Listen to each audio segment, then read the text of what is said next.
Existe un libro que prometió enseñar a cualquier persona a hacerse rica solo cambiando su forma de pensar.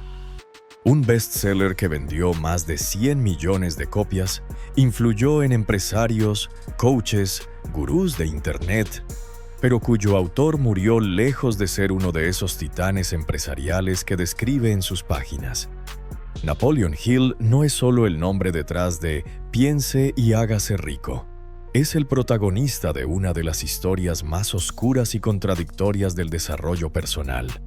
Un hombre que construyó un mito casi impenetrable sobre sí mismo, se declaró consejero de presidentes y amigo de magnates, mientras acumulaba fracasos, acusaciones de fraude y una vida real muy distinta de la leyenda. ¿Fue un genio que entendió la mente humana antes que nadie? ¿O un maestro de la manipulación que convirtió la esperanza ajena en su principal negocio? La respuesta está en la forma en que diseñó paso a paso su propio personaje. Y lo que descubrirás en este video no solo desafiará todo lo que creías saber sobre Napoleon Hill, sino que te hará cuestionar la industria entera que él ayudó a crear.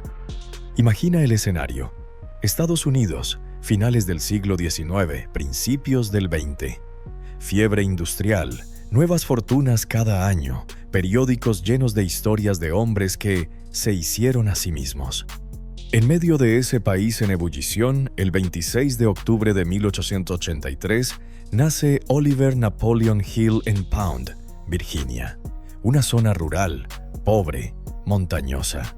Pierde a su madre siendo niño. Su infancia está marcada por la dureza y por una rebeldía casi destructiva. La llegada de su madrastra cambia el rumbo. Ella lo obliga a cambiar la pistola que llevaba a la cintura por un cuaderno y una pluma. A los 13 años, Hill se convierte en reportero de montaña para un pequeño periódico local. No es glamour, no es Nueva York. Pero allí descubre una verdad que nunca abandonará. Quien domina la historia, domina la percepción. Y quien domina la percepción puede parecer mucho más importante de lo que realmente es. Pero hay algo más en esos primeros años que la narrativa oficial prefiere omitir. A los 15 años, Napoleon Hill se casa por primera vez, obligado por el padre de una chica a la que había dejado embarazada. El matrimonio es un desastre desde el inicio. Poco después de la boda, la joven confiesa algo devastador: Napoleón no es el padre del niño. Este episodio, prácticamente borrado de las biografías oficiales, nos muestra desde el principio a un joven impulsivo, atrapado en consecuencias de sus propias acciones y obligado a cargar con responsabilidades que no le correspondían. Es el primer indicio de un patrón que se repetirá: la diferencia abismal entre la imagen pública y la realidad privada. Desde muy joven, Hill entiende que su mejor mercancía no es el dinero, es su capacidad de contar historias sobre el éxito. Empieza escribiendo sobre gente de la región, negocios pequeños, eventos locales. Poco a poco, se acerca al mundo de los negocios. Trabaja para un magnate del carbón como asistente. Según la biografía oficial, impresionó tanto a su empleador con su devoción e integridad que fue promovido a gerente de una mina de carbón, responsable de unos 350 hombres a la edad de 19 años. Sin embargo, los escépticos creen que esta promoción fue en realidad una recompensa por ayudar a su jefe a encubrir un tiroteo cometido por uno de los empleados del banco. Entre 1903 y 1908, la vida de Hill se convierte en un misterio deliberado. Se sabe que trabajó como gerente de ventas en un aserradero. Se mudó a Alabama en 1905 y abrió su propio negocio, la Acree Hill Lumber Company, en 1907. Y aquí es donde la historia se vuelve turbia. En mayo de 1908, Hill es arrestado por alterar cheques, aunque posteriormente fue absuelto. Pero sus actividades comerciales en Acree Hill pronto llamaron la atención de sus proveedores. Hill compraba decenas de miles de dólares en madera a crédito de proveedores de todo el país y vendía la madera por efectivo en Alabama. Los proveedores descubrieron que Hill estaba cometiendo fraude. Se embolsaba el efectivo de las ventas en lugar de pagar sus deudas. En septiembre de 1908, Napoleon Hill huyó de Alabama. Hill desapareció durante varios meses y eventualmente se emitió una orden de arresto contra él. Fue demandado por al menos uno de los proveedores de madera. Posteriormente, Hill se declaró en bancarrota y OAA de alguna manera evitó el arresto. Para diciembre de 1908, Hill se había mudado a Washington, D.C., dándose un nuevo nombre y una nueva historia para empezar una nueva vida. Comenzó a referirse a sí mismo como Napoleon Hill en lugar de Oliver. Todo su mito se sostiene sobre una escena, la famosa entrevista con Andrew Carnegie. Según Hill, en 1908 fue enviado a entrevistar al magnate del acero. Lo que debía ser una charla de unas horas se habría convertido en 3 días de conversación intensa.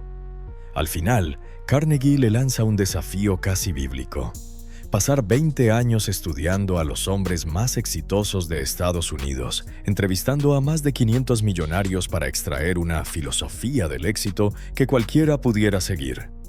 Hill cuenta que Carnegie incluso lo puso a prueba en silencio. Le habría dado mentalmente solo 60 segundos para aceptar o rechazar la misión, convencido de que los verdaderos triunfadores deciden rápido. Hill, claro, acepta sin dudar. Es el llamado del héroe perfecto, construido con la precisión de un guión de Hollywood. Pero hay un problema. Fuera de los libros y discursos de Hill, casi no hay pruebas sólidas de que ese proyecto monumental haya sido formalmente encargado por Carnegie. El biógrafo oficial de Carnegie, David Nassau, no encontró ninguna evidencia de ese encuentro, sugiriendo que Hill lo fabricó para aumentar su credibilidad. No hay contrato encontrado, no hay correspondencia clara que documente esa misión de 20 años. Los archivos de Carnegie no mencionan a Napoleon Hill. Lo que tenemos esencialmente es la palabra de Hill. Los historiadores creen que Hill pasó la mayor parte de 1908 evadiendo el arresto y que la historia sobre Carnegie fue solo un dispositivo para promocionar sus escritos posteriores. Y aquí aparece el primer gran gancho de esta historia. ¿Y si el momento más mítico de su vida nunca pasó exactamente como él lo describió? ¿Y si esa reunión fue, en el mejor de los casos, una entrevista común que él después infló, reescribió y envolvió con una capa de misticismo para parecer el hombre elegido por el magnate? En Washington, Hill se unió al Automobile Club of Washington y estableció el Automobile College of Washington en 1909. Compró anuncios en varios periódicos de Washington promocionando un curso de capacitación de 6 semanas que enseñaba a las personas a convertirse en ensambladores expertos de automóviles. Pero el curso de capacitación era en realidad una fachada para conseguir que la gente le proporcionara mano de obra gratuita para construir automóviles para Carter Motor Corporation. El colegio de Hill fue expuesto como una estafa en 1912. Hill se mudó brevemente a West Virginia con su familia después de que el colegio fracasara, antes de mudarse a Chicago para aceptar un trabajo en la Salle Extension University. Dejó este puesto menos de un año después para comprar una franquicia de Martha Washington Candy Company con 3 socios, pero fue expulsado del negocio poco después. Luego estableció otra escuela, el George Washington Institute, que afirmaba enseñar a sus estudiantes los principios del éxito. Esta escuela también fracasó, y muchos de sus estudiantes acusaron a Hill de fraude. Mientras construía su imagen pública como experto en éxito, la vida personal de Hill era un caos absoluto. Su segundo matrimonio, con Edith, estuvo lleno de turbulencias y arrebatos violentos. Su esposa Edith solicitó el divorcio en 1908. En los procedimientos, los amigos y socios comerciales de Hill testificaron sobre sus relaciones con prostitutas. En un punto, Napoleón tomó a su hija pequeña sin decirle a su esposa, dejando al bebé con la madre de Hill en Virginia y amenazando con nunca devolverla. En una carta fechada el 24 de enero de 1908, Napoleón escribió a su esposa diciendo: Me voy del país donde nunca me molestarás. Solo puedes comunicarte conmigo a través de mi padre, y solo si él lo cree conveniente. Oficialmente, los partidarios de Napoleon Hill probablemente conocen 2 o 3 de sus matrimonios. De hecho, estuvo casado al menos 5 veces. Y aquí hay otro dato fascinante que la narrativa oficial esconde. Hill estuvo involucrado en un culto en Nueva York. Este detalle, casi completamente borrado de las biografías mainstream, nos muestra hasta qué punto Hill estaba dispuesto a explorar cualquier camino que le diera influencia, dinero o ambos. La línea entre realidad y ficción empieza a borrarse justamente en el lugar donde se funda todo el resto de su leyenda.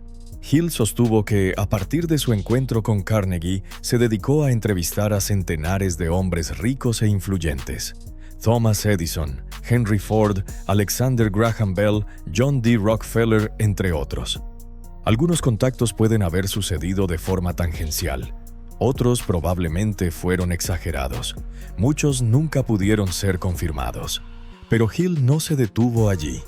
Afirmó que en 1918, tras el colapso de su George Washington Institute, el presidente Woodrow Wilson se puso en contacto personalmente con Hill para pedirle ayuda para ganar la Primera Guerra Mundial. Hill afirmó que Wilson le ofreció grandes sumas por su ayuda, pero que no aceptó ningún pago por su trabajo porque no era un patriota. Llegó a decir que era tan importante y estaba tan involucrado en el esfuerzo de guerra que tenía el poder de vetar al presidente. Hill afirmó haber participado íntimamente en la negociación del armisticio con Alemania. No se cree que estas afirmaciones sean verdaderas. Los registros de la Casa Blanca no incluyen ninguna referencia a que él haya estado allí alguna vez. En diferentes momentos se describió a sí mismo como asesor de Franklin Delano Roosevelt, consejero de Woodrow Wilson, abogado, experto en negocios designado por el gobierno. Algunos elementos tienen base real. Sí trabajó en proyectos ligados a comunicación y motivación en contextos gubernamentales. Otros, sin embargo, parecen ser expansiones creativas de funciones mucho más modestas. En los años 1920, Hill publica The Law of Success, Las leyes del éxito, en varios volúmenes. Allí presenta por primera vez de forma sistemática las ideas que más tarde resumirá en Piense y hágase rico. Propósito definido, mente maestra, mastermind, autosugestión, disciplina, persistencia, control de la mente, etc. El libro tiene éxito. Con el dinero y la fama inicial, Hill adopta por un tiempo un estilo de vida fastuoso. Coche de lujo, gran propiedad en las montañas. Parece, al fin, haber encontrado la fórmula. Pero la Gran Depresión estalla y golpea de lleno su recién adquirida riqueza. Su mansión es ejecutada. Los ingresos caen. Negocios ligados a sus cursos y revistas entran en colapso. El maestro del éxito vuelve a vivir la inestabilidad económica que sus principios prometían evitar. Y, sin embargo, es precisamente en ese contexto de crisis personal y mundial cuando Hill escribe su obra más famosa, Think and Grow Rich, Piense y hágase rico, publicado en 1937. El mundo se desmorona, millones están desempleados, la miseria se expande. Hill ofrece lo que todos quieren oír, que existe un conjunto de 13 principios mentales que si tú los sigues al pie de la letra, te conducirán a la riqueza. Los 13 principios son deseo ardiente, fe, autosugestión, conocimiento especializado, imaginación, planificación organizada, decisión, persistencia, el poder del grupo Mastermind, el misterio de la transmutación sexual, el subconsciente, el cerebro como estación de vibraciones y el sexto sentido. Todo envuelto en un lenguaje casi científico y salpicado de supuestas anécdotas con los grandes magnates. El mensaje es poderoso. La causa última de tu pobreza no está fuera, está en tu mente. Si cambias tu mente, cambias tu destino. Hill escribe que solo desear riquezas no funcionará, pero desear riquezas con un estado mental que se convierte en obsesión, luego planificar formas y medios definidos para adquirir riquezas y respaldar esos planes con persistencia que no reconoce el fracaso, traerá riquezas. El libro se convirtió en un fenómeno. Hizo rico a Hill nuevamente, pero perdió gran parte de su fortuna con acreedores y más tarde en un acuerdo de divorcio. Entre 1939 y 1945, Hill lanzó 3 publicaciones más: How to Sell Your Way Through Life, un curso de estudio de 17 volúmenes titulado Mental Dynamite, y The Master Key to Riches. Aquí surge la grieta que alimenta todas las teorías oscuras sobre Hill. Él mismo nunca se convierte en el multimillonario arquetípico que su libro parece prometer. Vive periodos de relativo confort, sí, pero también vuelve a enfrentar problemas financieros, cambios de ciudad, reinvenciones constantes. Napoleon Hill murió a la edad de 87 años el 8 de noviembre de 1970 en su casa de retiro en Paris Mountain, cerca de Greenville, Carolina del Sur, donde pasó los últimos 18 años de su vida. Su esposa murió en 1976 y después de su muerte lo que quedó fue una casa valorada en aproximadamente $600,000, más una cuenta bancaria de casi $475,000. Llamémoslo aproximadamente $1 millón en valores de 1976. Una suma respetable, sí, pero lejos de estar en la lista de los grandes magnates que describía. Eso nos lleva a una pregunta incómoda. Si la fórmula es tan infalible, ¿por qué su principal profeta no encarnó de forma ostensiva los resultados que vendía? ¿Se debe a incoherencias en su vida? ¿A circunstancias externas? ¿O a que la promesa siempre fue mayor que la realidad? La construcción de su mito personal siguió una serie de estrategias que hoy reconocemos en muchos gurús digitales. Primero, asociación con poderosos. Repetir hasta el cansancio los nombres de Carnegie, Ford, Edison, Roosevelt, escribiendo como si fueran amigos íntimos. Segundo, lenguaje de revelación. No ofrece solo consejos, ofrece leyes del éxito, fórmula, secreto, ciencia del logro. Tercero, narrativa de sacrificio. Presenta su vida como una jornada de décadas, llena de privaciones, dedicada a descubrir principios que ahora entrega al lector casi como un legado sagrado. Cuarto, mezcla de verdad e invención. Cuanto menos el público pueda verificar, más fácil es rellenar los vacíos con imaginación. Hill entendió, probablemente mejor que nadie en su época, que la autoridad percibida vale más que el currículo real.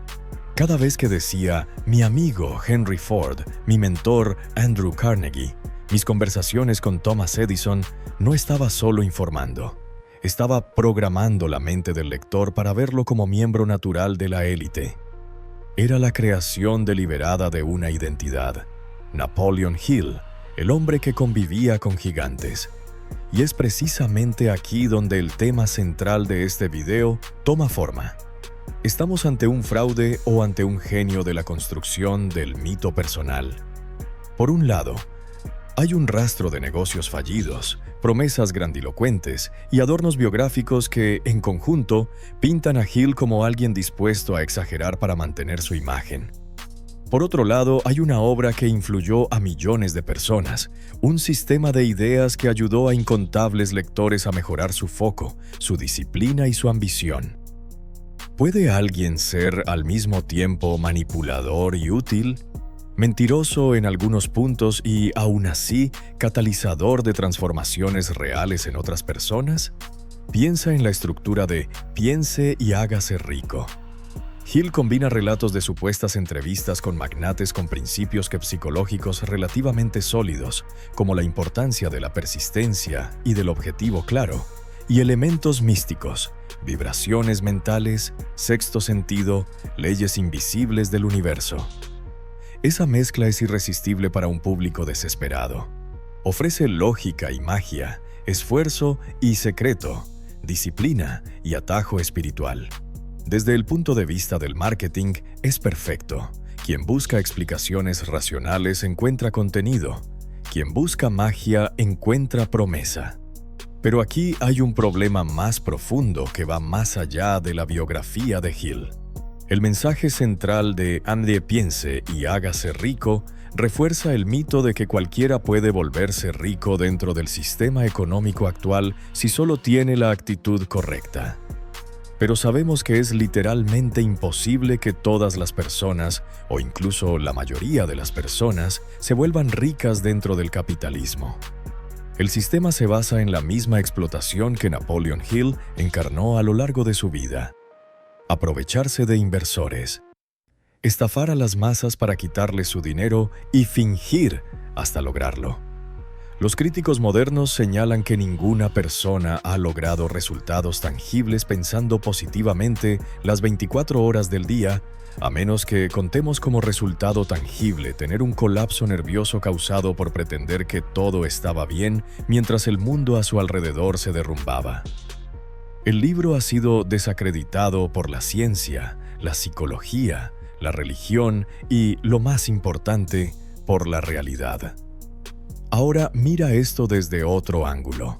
Para millones de personas, especialmente en contextos de pobreza y falta de oportunidades, Hill no fue un estafador, sino una fuente de esperanza. Su mensaje central: tus pensamientos importan.